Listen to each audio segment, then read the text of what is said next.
আসসালামু আলাইকুম। আজকে দেখাচ্ছি দারুণ মজার চাইনিজ সবজি। এর জন্য আমরা নিলাম সিম, গাজর, ফুলকপি, পেঁয়াজকলি এবং বাঁধাকপি।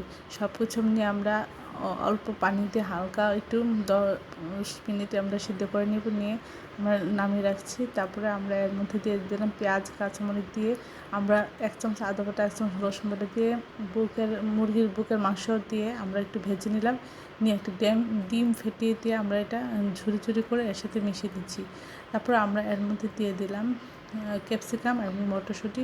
সেটা আমরা খুব সুন্দর করে ভেজে নিয়ে আমরা এর মধ্যে দিয়ে দিলাম সিদ্ধ করে রাখা সব সবজি দিয়ে আমরা এখানে 1 চামচ কর্নফ্লাওয়ার এবং 4 থেকে 5 চামচ আমরা গুঁড়া দুধ ঠান্ডা পানিতে মিশিয়ে এর মধ্যে ঢেলে দিব। তারপরে একটু জাল করে আমরা এটা নামিয়ে পরিবেশন করব। এটা খেতে অসাধারণ লাগে। আশা করি এভাবে আপনি একবার হলেও ট্রাই করবেন। একটু ঝোল থাকা অবস্থায় নামিয়ে রাখতে হবে। নামানোর পরে ঝোলটা আরেকটু কমে যাবে।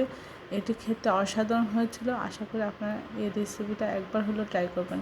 সবাই আমার চ্যানেলটি লাইক এবং শেয়ার দেবেন, সাবস্ক্রাইব করবেন, প্রিয়জনকে বেশি বেশি করে শেয়ার দেবেন। আমার চ্যানেলে সব রকম রান্নার রেসিপি রয়েছে, আশা করি দেখবেন।